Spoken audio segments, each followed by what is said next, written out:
What is up, guys? We are talking about the LFA 109 co-main event bantamweight division. Askar Askar, who was recently signed to the UFC, was supposed to be fighting Cody Stamann.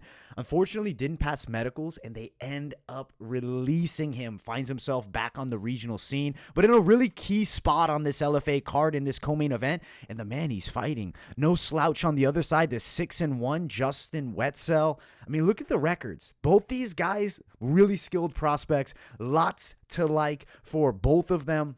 Cannot wait to see when this matchup actually happens and watching it live. How do I think it's going to go? Well, let's first talk about the lesser known Justin Wetzell, unorthodox striker.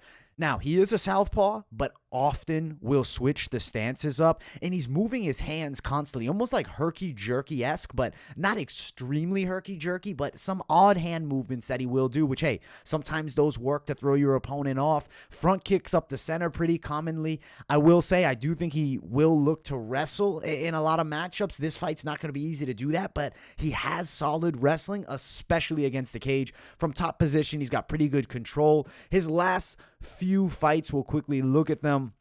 Win against Tashay Guthoro, much shorter guy, only 3-0, not a ton of experience. Michael Aquilo, 1-0, not a ton of experience. So you can see he hasn't been fighting those high-level guys. He's been fighting lesser guys. Granted, doesn't have that many fights, so this is like a serious jump in competition. This is 0-60. Like, Askar Askar was supposed to fight Cody Stamann in the UFC. That's a contender. That's a ranked UFC fighter. They felt he was at least at that level to get that fight. This is a serious jump in competition.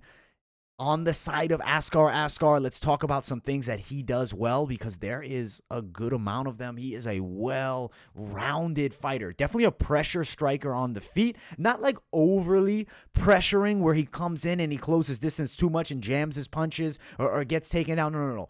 Quality pressure, intelligent pressure.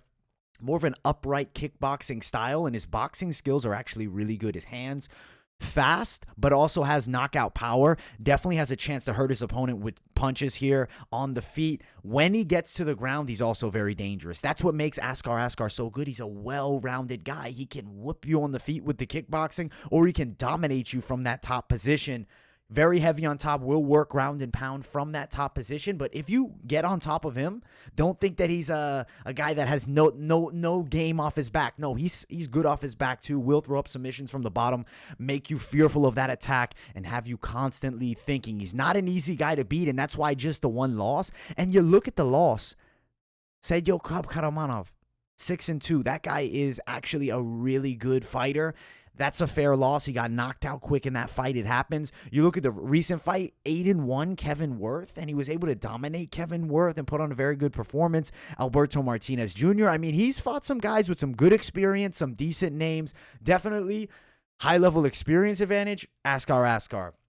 Overall fight experience advantage, Askar Askar. He is the younger guy by 2 years, 5'7" to 5'9", so he's at a slight height disadvantage. Don't think that's going to be too much of a factor here. I think he has a clear speed advantage, footwork edge, and I think overall he's just a more technical striker. When the fight goes to the ground, Wetzell is difficult to deal with, but I think at worst for Askar Askar, they cancel each other out, but I could see Askar getting top position as well. When this fight takes place, how do I see it going down? I'm going Askar Askar. I think he puts on an excellent performance. You're going to see technical kickboxing. You're going to see grappling skills, whether from top or bottom position, that are impressive, and you're going to see a guy that's realistically UFC caliber. He should dominate Justin Wetzell for a unanimous decision victory.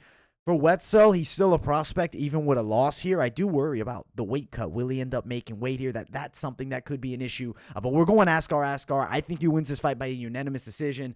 No odds released, but they should be out at least on fight day, which is tomorrow.